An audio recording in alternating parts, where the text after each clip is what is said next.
trading. Superior coverage. Simply superior. Sasso insecticide spray and coil. Kumintuntum Perkun.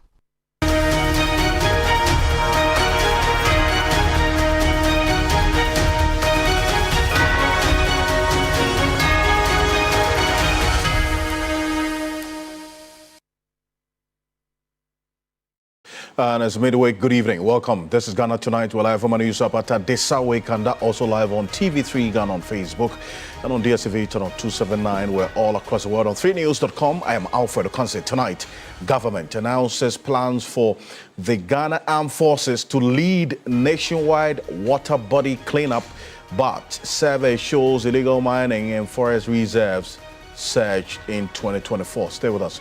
We've got details of this matter here on Ghana Tonight. Also, tonight, government targets a 15-month import buffer with new reserve accumulation policy. We assess what's in this policy and the feasibility of it. It's a conversation we're getting to tonight, so stay with us. Also, let's stay a bit further. And in the Chamber of Petroleum Consumers, they are predicting a marginal increase in the prices of petroleum and diesel. That's petrol and diesel in the next pricing window. We'll find out how all of these are going to culminate into, especially the prices of petroleum products at the pump. Stay with us, and the underlying factors as well. And we have this and more, including updates ongoing regarding the bilateral talks between Ghana and Ukraine. We're getting to that as well here on Ghana Tonight, an integral part of the conversation. The hashtag we're using is Ghana Tonight on Facebook and on X. Let's get talking.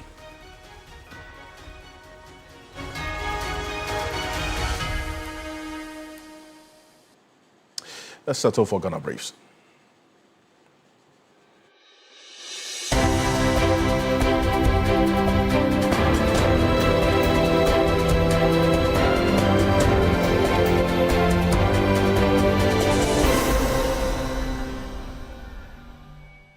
Security analyst Professor Kwesi Enin has called on President John Mahama to focus on reassurance and strategic direction as he prepares to deliver his State of the Nation address on Friday. Assessing the president's performance 1 year into his term, Professor Enin said, while the country's overall security situation has improved since December 2024, significant threats remain, both internal and external. We are beginning to see the president's style of governance creating space for his ministers to be assertive and to take decisions. And I think we are seeing it in the security field also, in which the notion of national security is not so boisterous, intimidating, intrusive, and that type of security management.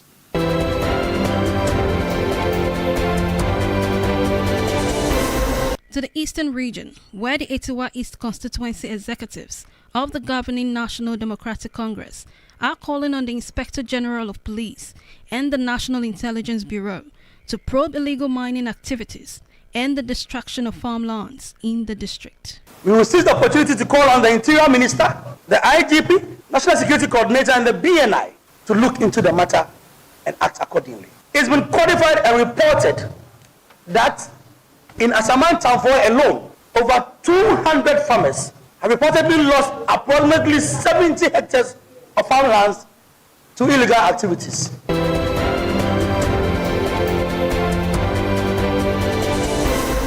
Former Subi Member of Parliament, Eugene Boachi Entry, has declared his intention to vie for the General Secretary position of the New Patriotic Party.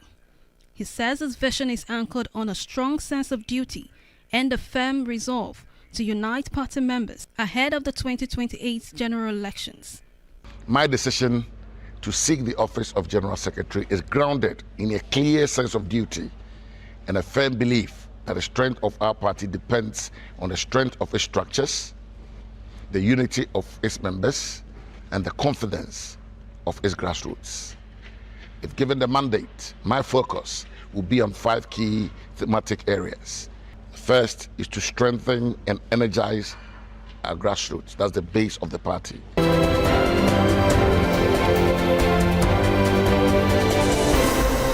Prosecutors have closed their case in the ongoing trial of the Labone Senior High School French teacher. Accused of sexually harassing his female student, prosecutors tendered in a key evidence, including a blood-stained underwear allegedly belonging to the victim. The defense is expected to argue that the teacher has no case to answer when the matter resumes next month.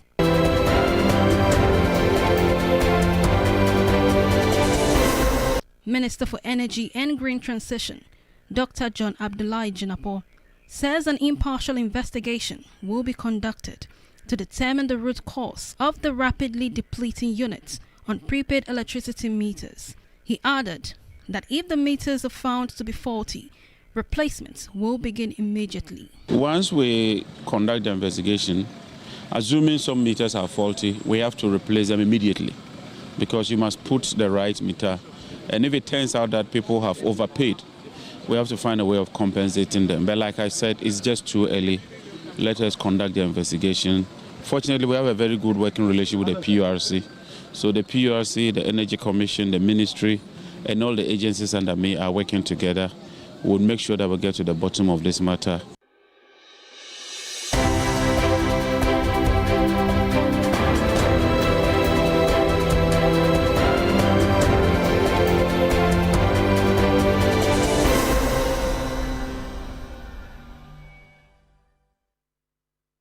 There's more news on 3news.com. Make some time and visit 3news.com. This is Ghana Tonight.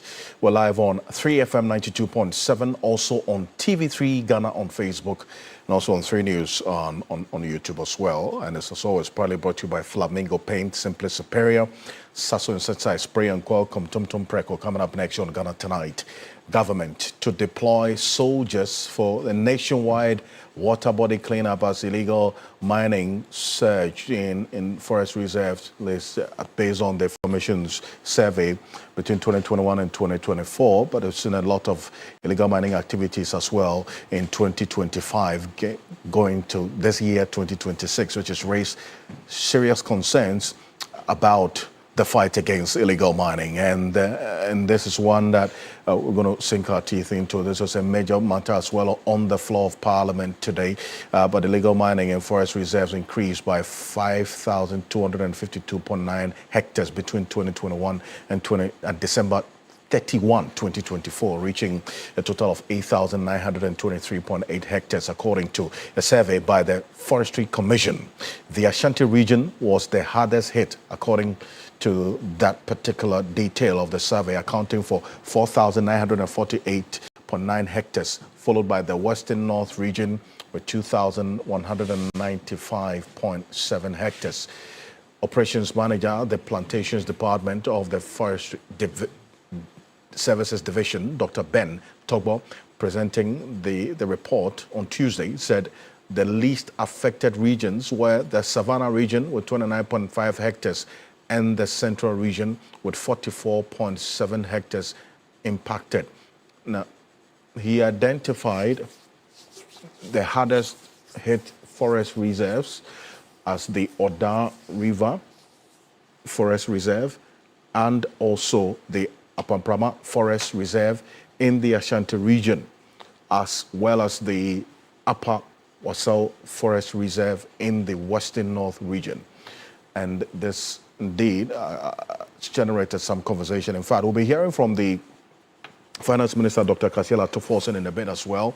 He had a few things to say regarding what the next phase of this fight against Galamsey will be going forward. But Adwola Sewa is the coordinator and co-founder of Eco-Conscious Citizens, one of the CSOs in the environmental space in this country. Well, good evening. Thank you for joining us.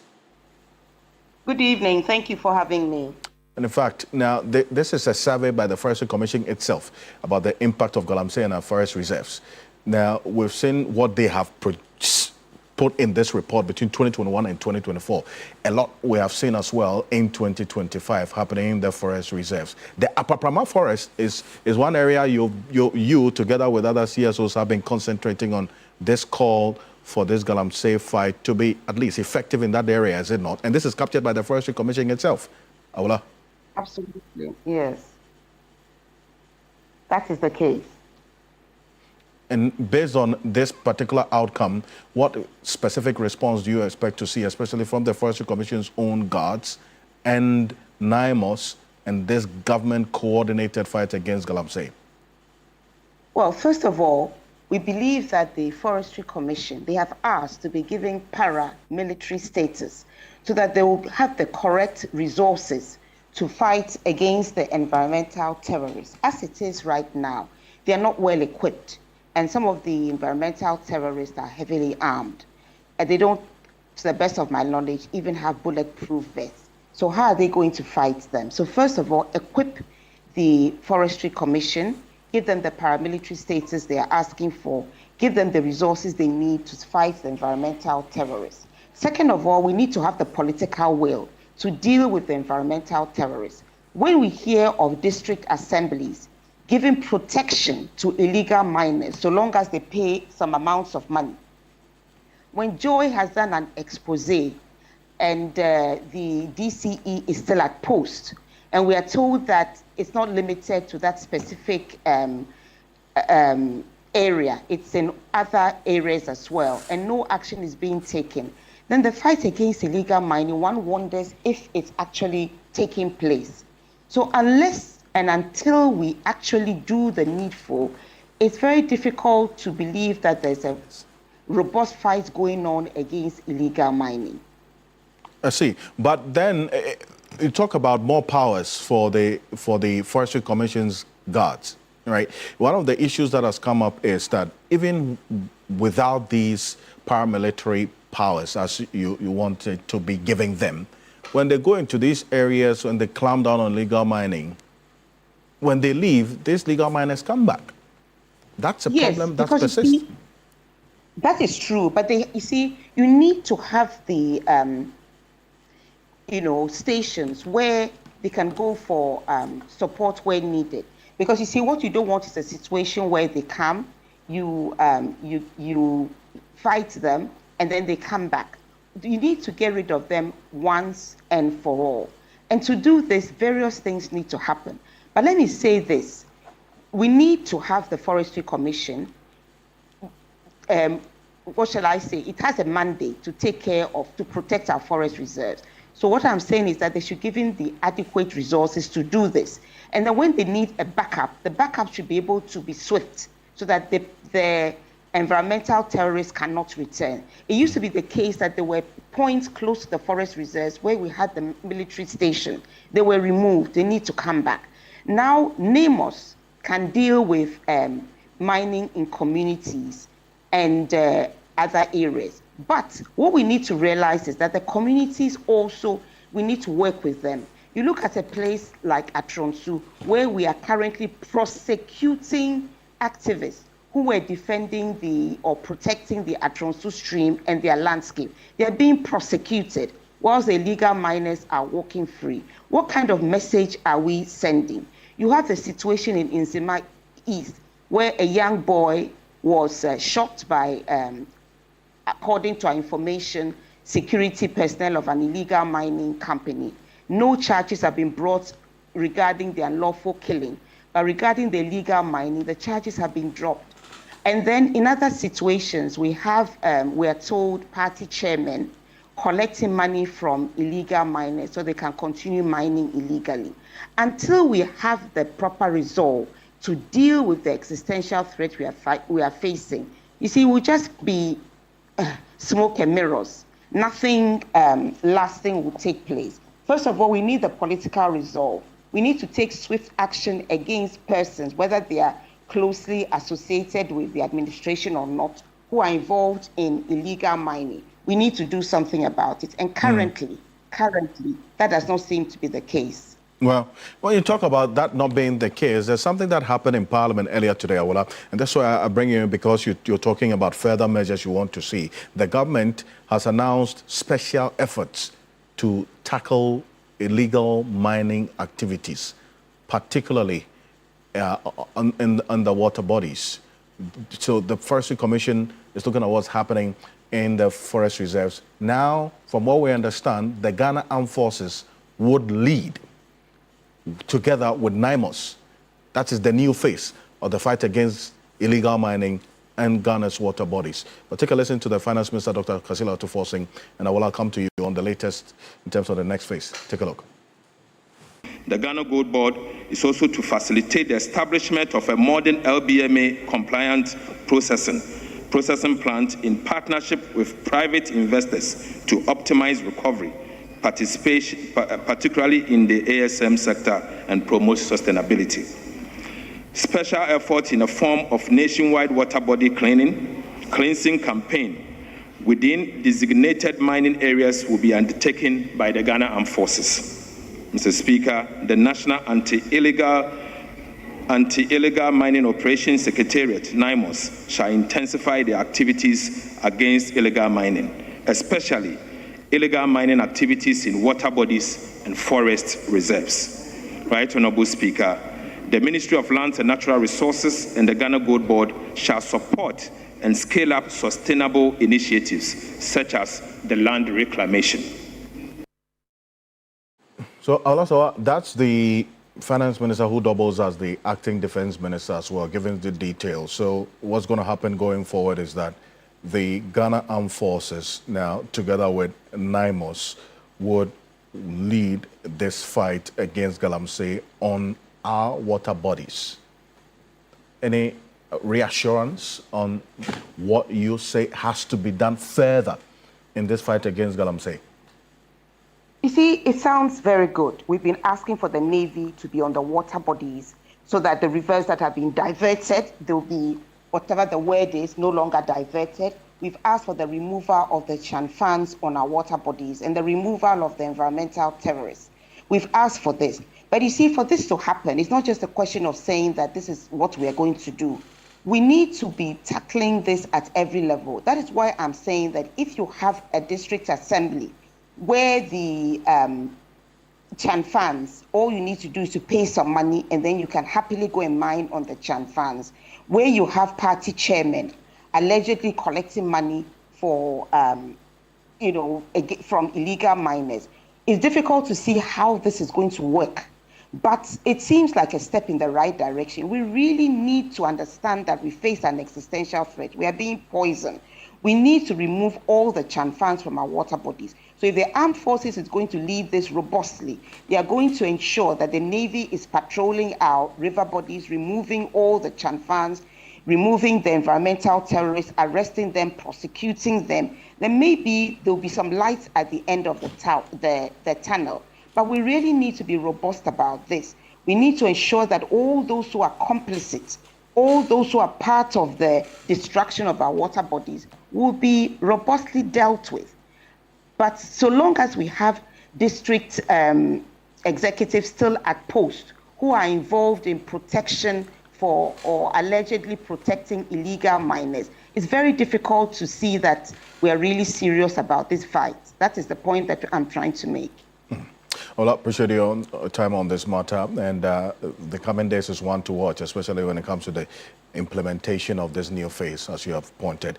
She is the co-founder of Eco-Conscious Citizens and the national coordinator for that group as well, one of the CSOs in Ghana's environmental space. This is Ghana Tonight. We're going to come back to the Finance Minister, Dr. Kasila Tuforsin, who earlier today unveiled an ambitious new policy. That's the Ghana Accelerated National Reserve Accumulation Policy, aiming to build a financial buffer equivalent to 15 months import cover. That's an ambitious plan, but we would have a financial analyst also join us to have an understanding of it. But we're going to stay a bit further in Parliament because earlier today there was some verbal altercation, and that's what's coming up next. These exchanges with the Deputy Speaker of Parliament, that is involving the Deputy Speaker of Parliament and also the Minority Leader Alexander Penyomaking and the Old Tafo Member of Parliament Vincent Assefuah. Now, this was after the Finance Minister, Dr. Kasila Tuforsin, detailed this Ghana Accelerated National Reserve Accumulation Policy.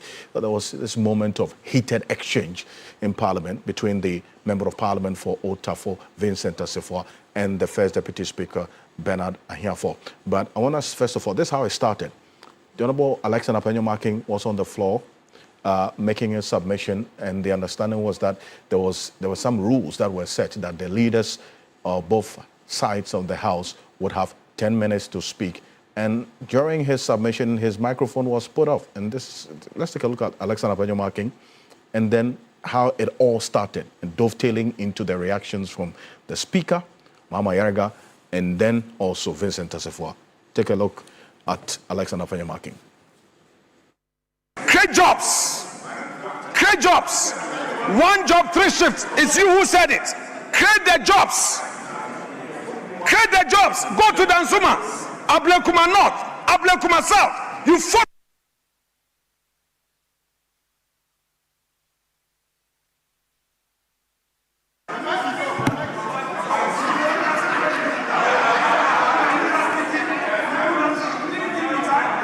Honorable Minority Leader, the arrangements, please, can you for once listen?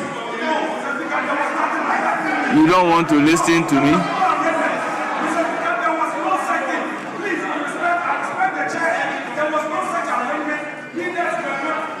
We're not restricted, and Majority Leader knows. Minority Leader, Mr. Speaker, I do not want to engage in any banter with you. If you have told me 10 minutes, I'll prepare accordingly. If you can hear me out. Mr. Speaker, I must not be cut this way.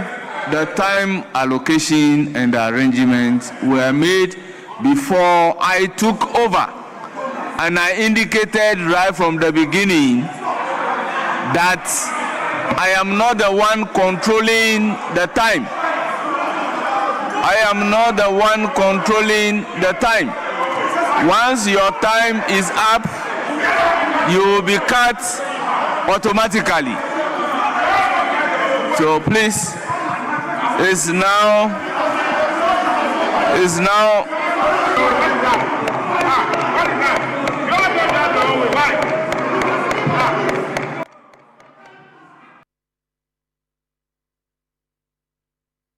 My brother Minority Leader, it is not every day that you will prevail. You must learn to accept even when you are not prevailing. You have made your point.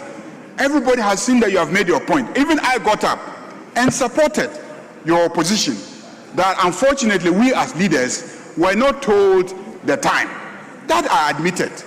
So I don't see the need to continue to engage in a banter with the Speaker. Yes, even I am going to suffer that because I'm going to speak for only 10 minutes. And I have already spent about 4 minutes of that time trying to address this situation.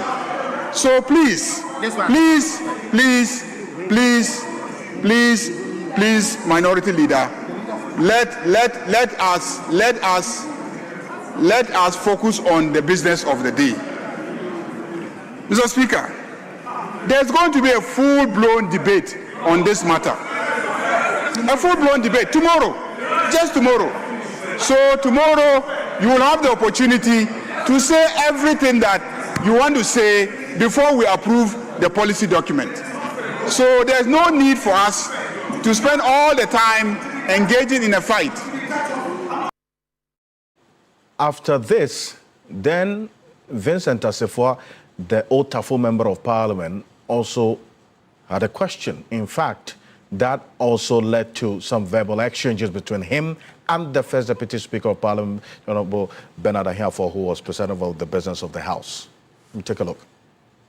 Please, do you have any further question?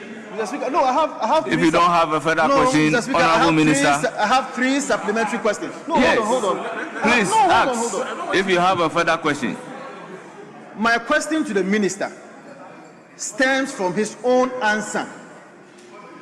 Page 62 of the answer that has been advertised in the order paper, which answer is to the effect that when I received the question from the Honorable Vincent Assefuah, I wrote back to Parliament through the clerk to seek clarity and specificity as I was being asked to answer questions for government organizations I do not speak or do not work in.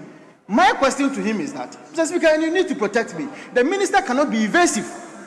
I am saying that this is a Facebook post. What is your supplementary question? that the minister. So you can ask the minister whether he said that to Parliament or not. But so long as you are referring to issues of Facebook, probably you can ask a specific question based on the Facebook post by the minister, and then the minister will come and answer. But this cannot be by way of a supplementary question.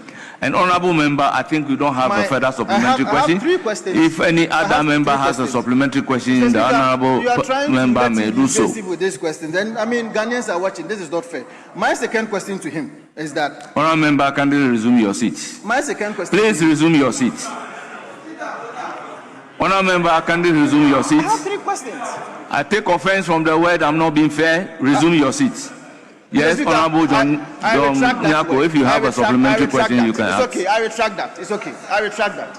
Honourable John Dako, if you have a supplementary question, please ask. No, I have questions. I'm saying that I retract that.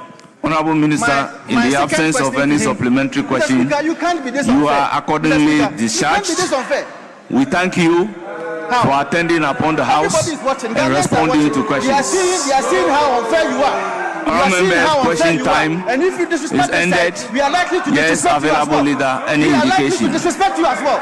We are members of Parliament. As you are member of Parliament, we have every responsibility to speak. Why can't you speak? Why can't you speak? Can't you speak? We have bad questions here. Can't you answer? We will disrespect you if you disrespect us. We will disrespect you if you disrespect us. You cannot disrespect this side of the house. You cannot disrespect this side of the house. Honourable member, your conduct is becoming disorderly. I can ask the marshals to walk you out if you repeat.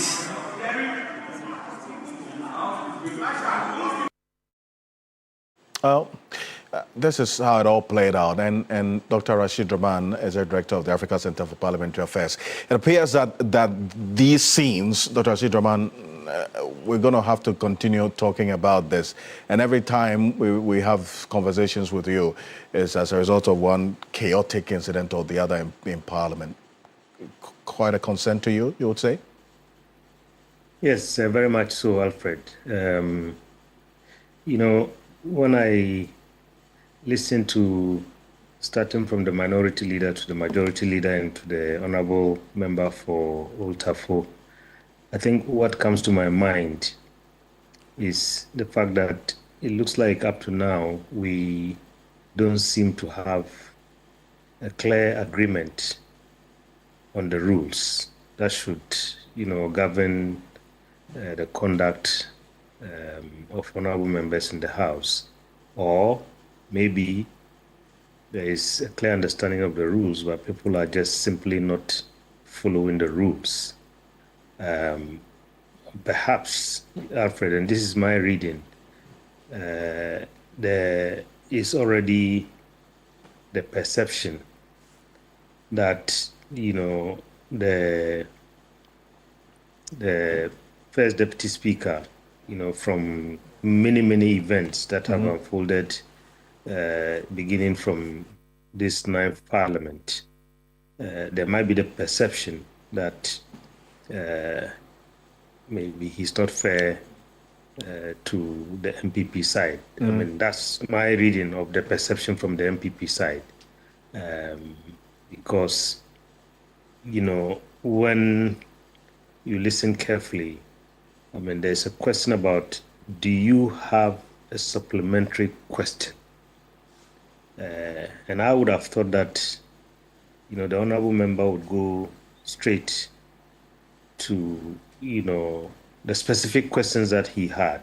This would have, you know, stalled all these banter that we had and eventually led to that. I mean, some of the statements that were being made from both the chair and the honourable member.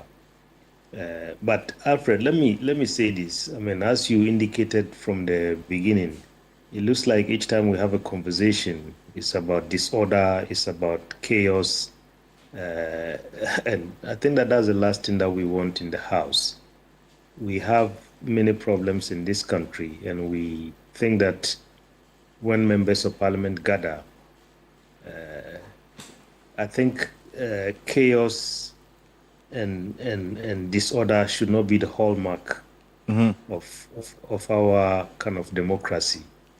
You know, the chair, whoever is in the chair, and I believe this is becoming, very much of a problem whenever the first deputy speaker is in the chair, even though when the speaker himself is there, we've seen a few instances.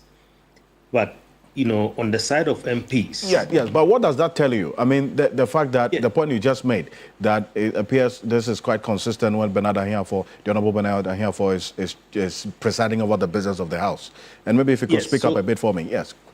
Yes, so Alfred, I think that what this tells me is that, look, the guiding principle for every speaker, and particularly in the case of Honorable First Deputy Speaker, because of the antecedents and because of some of the recent history, I think there's a need for firm kind of control of the affairs of the House. There's a need for fairness, and there's a need for, kind of rule-bound action, because that will preserve both order and it will preserve our democracy. And there are 5 principles that maybe I may suggest, and these are kind of timeless principles that have guided, speakers who would usually have in several instances of conduct that could be described as a little bit of disorder. The first thing is a speaker or a presiding officer must issue a warning, which I think Honorable Bernard Ahiafo did today. The second one, I think, is to cite specific rules. And I say this because, Alfred, you heard the Honorable member say, Ghanaians are watching. Ghanaians are watching. And the Right Honorable Speaker said, if you don't have any supplementary question, I am moving on. I think there, if the member thinks Ghanaians are watching, I would have thought that the Right Honorable Speaker would cite specific rules that the member has violated, so that would also protect him from the perception that he's being unfair to that side of the House. And then, if you cite the rules, and there are, so many of those rules. If you look at our standing orders from Order 35 up to about 35, 36, and so on, deal with most of these issues. And if Ghanaians are watching, a presiding member must, also let Ghanaians know that this is what the member is doing that is against the rules that they have all agreed upon. And if that fails, then you escalate. That's the third point. But that escalation must be proportional, because I heard the Right Honorable Speaker talk about the possibility of calling the marshals. Is this proportional? I don't know. But I think there should be proportionality. And then I think most importantly, because the First Deputy Speaker, as he said, you are a member of Parliament like all of us, or even the Speaker of Parliament. We know he comes from the stock of the NDC, as has been the case of the speakers over the years. You should always try to demonstrate neutrality, and how to demonstrate neutrality is running to the rules and citing clearly, so that at least all of us who are watching, are discerning, and then we can all understand clearly, who is violating the rules and who is not. But at the end of the day, I think, let me go back to what I said. Right. The key principles are being firm, being fair. I think running to the rules and making sure that the rules are always spelled out clearly, and for the members, I think respecting whoever is in the chair, no matter how much you disagree, is important. Okay.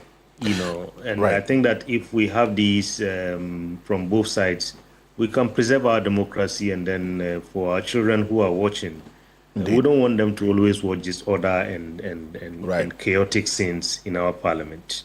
Dr. Ashidraman, thank you for joining us here on Ghana Tonight. Appreciate it as always. And let's still stay a bit further in Parliament because that's what's coming up next. Government eyes 15-month import cover or the import buffer with new reserve policy. Well, feasible, far-fetched, objective? Well, we'll have a big conversation on this one.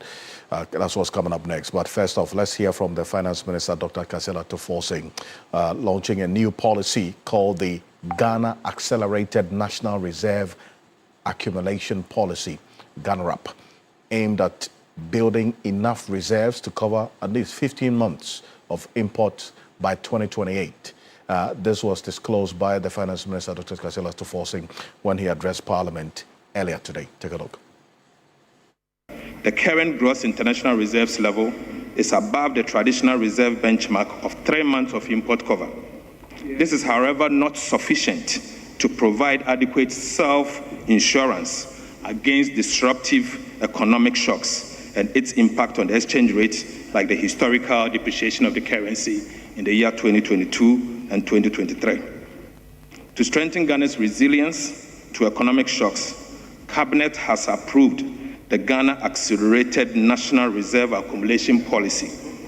The policy represents Ghana's strategic plan to strengthen external resilience by increasing the nation's international reserve equivalent of 15 months of import cover by end 2028. So, Speaker, this policy is anchored on the objectives of the Ghana Gold Board Act, Act 1140, which mandates the Ghana Gold Board to generate foreign exchange for the country and support gold reserves accumulation by the Bank of Ghana. Given these uncertainties, the conventional threshold of 3 months of import cover is no longer adequate for any country. Government therefore seeks to accumulate a strategic buffer beyond the conventional reserve adequacy levels and build an economic war chest to safeguard macroeconomic stability, break the cycle of economic downturns, sustain confidence in the currency, and improve investor confidence. Also to reduce exposure to external shocks and support long-term economic transformation of our dear country. To achieve this, the following intermediate targets are set. First is to achieve a minimum of 8.6 months of import cover by end of this year, 2026. Second, to exceed 11.8 months by end of 2027. And third, to reach 15 months of import cover by end of 2028. Mr. Speaker, these milestones will be reviewed annually based on realized imports, prices, production volumes, and finance. So that's Dr. Kasela Tuforcing that's just breaking it down between the 8 and the 15 months import cover. The 8 months import cover is the immediate target or the immediate objective. So that now our international gross reserves is about a little over 4 months import cover. What that essentially means is that if there's some COVID or any international shock that we don't have control over, that has a direct impact on our economy. Whatever we have should be able to help us, sustain us for the certain period of time. Now, government, and the Finance Minister was quite clear that this 3 months that import cover that's been the lowest that we say we can go is one that is not realistic. So now, uplifting that target from 3 to 15 by 2028, so that all things being equal, if something happens and we have to rely on what we have as a country to survive without any export revenue coming in, 15 months, that's a little over 1 year, we should be able to survive. But as we speak, in terms of, and the Finance Minister was quite clear that primarily they're going to drive this 15-month import cover objective with the gold board. That's a central part of this entire objective of increasing our international reserves from 3 months to 15 months. This is it, and this is how the picture looks like. Right from, at least, let's go straight up until 2025, ending 2025. It clearly tells you how much of the central focus that the Gold Board has had in the economic stability that we have seen over time. And then consistently, the Bank of Ghana at the intervention in the forex market to stabilize the city and the economy. We've seen this, and that's why we've seen the gold reserves reduce, because a lot of the time there's been that reliance on the gold board to do this exact purpose of stabilizing the currency. But look at this.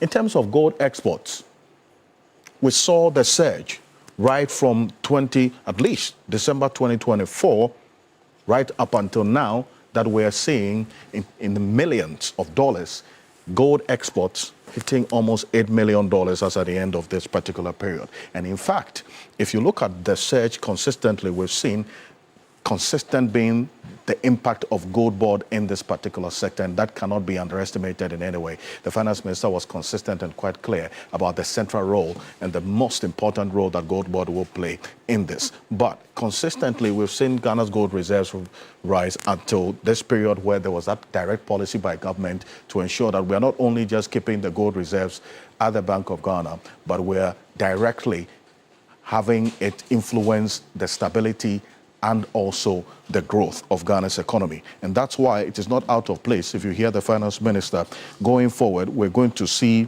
as has been outlined, government purchasing 3 tons of gold weekly, 3 tons of gold weekly, to push this 15-month import cover. And that's what is going to happen in the months going ahead.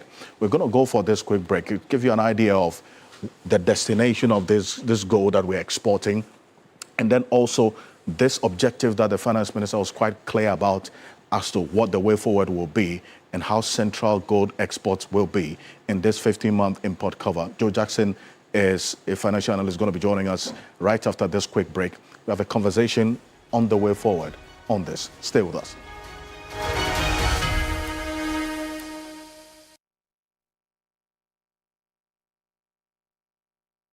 Malino.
This is Ghana Tonight. We're live on 3FM 92.7. Joe Jackson is a financial analyst, CEO of Delex Finance, joining us on Zoom right now. Mr. Jackson, 15 months import cover, that's the target by end year 2028. But now it starts from the graduated objective or the target of at least end of year 8 months import cover over and above the 4.5 months import cover as we have it now. A feasible objective, you would say? Well, first of all, it is feasible. It is an attempt to ride the current high prices of gold and use it to build our reserves. Feasible it is, but it requires discipline because building reserves means that you are taking money away, that money that could be spent doing other things. You're saying, I'm building reserves. I'm saving money for a rainy day. I want to make sure that these reserves sit so that in future I can use it. So like anything else, if you decide to increase the amount of money you are saving and putting aside because you are getting more income, it is good. But it requires discipline. It requires that you make sure that you keep to the to whatever percentage of your revenue that you want to put aside. It's not, the plan is good. The plan is feasible. The plan will also help to keep the city stable, which will be fantastic. But it requires discipline. And if the government can keep to that discipline, that would be fantastic. I noticed that this is a legacy they want to leave because they say it will by 2028 we should have been at that level. If they can do it, we'll clap for them. But it requires discipline. It requires sacrifice. It requires that you don't spend all the revenue you make, and that's key. But it's a very important point you make about the feasibility of this and the discipline that is needed, because then revenue would be kept as against it being used for one project or the other. There has to be a trade-off at some point. But all things being equal, there's some stability we're experiencing now, and that's what influences the finance minister and by extension government's confidence that this interim objective of even 8 months import cover by the end of the year is feasible. But stability is not enough, is it not? Stability is a critical requirement. As a private sector, I tell you what I require more than anything else is to know that things are stable. Prices are stable, not even necessarily falling, but they are stable. Even if they are rising consistently, they are stable. The interest rates are stable. The exchange rate is stable. Then I can plan. Then somebody can decide, I want to invest this in the economy. I want to invest that in the economy. And this and that will create the jobs required. So if they can show the discipline, it will create stability, and the stability will be very much welcomed by the private sector. And in fact, this target of the interim 8 months import cover and all things being equal by 2028, this 15-month import cover is directly hinged on the gold board. And in fact, the finance minister was quite clear, and the target that government has decided to go on in terms of gold purchases. Now we're learning that government is targeting 127 tons of small-scale gold yearly under the new reserve policy. Also, government was going to purchase 3 tons of gold weekly to push this particular objective of 15-month import cover by 2028. So, given the volatility of the commodities that we've seen, gold, cocoa, oil, on the world market, would you also propose some caution as well, based on what we have seen over time regarding the price of these commodities on the world market? Oh, it's hinged on gold, that's clear. And but gold has been consistently high and rising. And for so long as we have the volatility in the global economic systems, the volatility that is largely caused by the current regime in the US, its tariffs, its war, proposed strikes and wars, etc., that will keep gold high. That will keep gold high. Remember that for so long as there's volatility in the world economic system, people want to keep gold because gold is reliable. So the side effect of all the volatility created by the US and President Trump, and the continuing volatility for another 3 years or so, means that gold will be high. So even though it is a bet on the commodity price of gold, I think it is a reasonable bet now. And I would rather that we said we're going to take advantage of the current instability and put money aside, rather than say it won't last, so spend it. No, this is the right thing to be. It's a business. It will require discipline. It will require sacrifice. But it is feasible.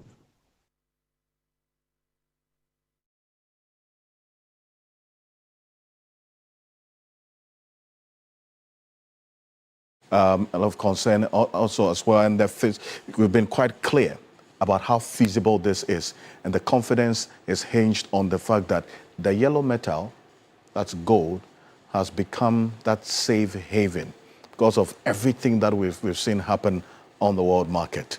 But the tons of gold that we exported from this country, at least for the year 2025, these were the two main destinations of Ghana's gold exported in 2025.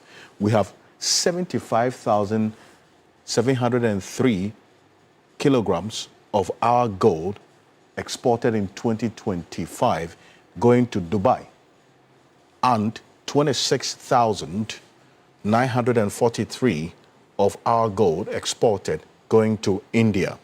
The rest of the countries we're talking about, that is the Switzerland, South Africa, Hong Kong, the United States, China, Austria, Qatar, Italy, all having very small portions of the gold that we exported. So it clearly gives you an idea of our business and trading partners when it comes to gold exports. But well, the confidence is there, consistency as well is there, and then also the government's confidence that this, all things being equal, is going to be the central focus of this ambitious objective of having 15-month import cover by 2028. And coming up next, before we go, still on matters of commodity, the Chamber of Petroleum Consumers, COPEC, they have projected an increase in the pricing window of March 2026. That is the first pricing window. According to the projections by COPEC, prices of petroleum products will see a rise, but that'll be about 3.5 percentage points, while diesel is projected to increase by 1.5%, and then LPG will actually experience a reduction, a marginal decline of roughly 1.5%. So that is what COPEC is also projecting for the next pricing window. That is the first pricing window in the month of March 2026. And that is just some few days ahead of us. But this is what's happening on the world market when it comes to crude oil, and that's a good reason why. When it comes to pricing of petroleum products at the pumps here in Ghana, there are three factors that influences the pricing: the taxes and levies in the price build-up, and then also you have the currency differentials. That is how well the cedi is doing against the major trading currency. The cedi has been largely stable against the dollar and the pound, but where we are seeing the possible cause of this projected increase in the price of petrol and diesel at the pump is the price of crude oil on the world market. That's the third factor that influences prices at the petroleum pumps. This is it. Crude oil prices, Brent crude has seen an increase of 0.25%.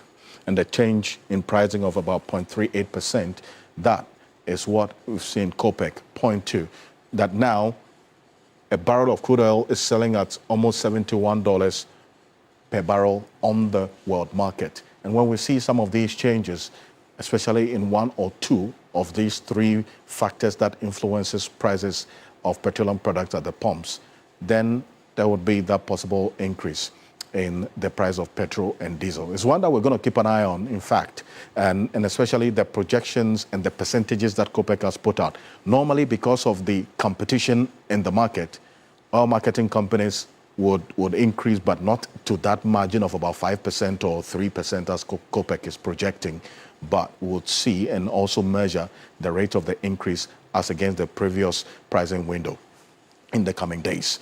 But there's more of this on 3news.com. On behalf of the team, we do appreciate your company. Join us same time tomorrow. We're going to do a big build-up to the President's State of the Nation address on Friday. So make a date with us tomorrow on Ghana Tonight. Join the New Day team tomorrow morning. Also, Sunrise on 3FM 92.7. Do have a good night. Ghana Tonight is brought to you by Flamingo Paint. Superior durability, superior hiding, superior coverage, simply superior. Sasso insecticide spray and quell. Kumin tuntum prekun.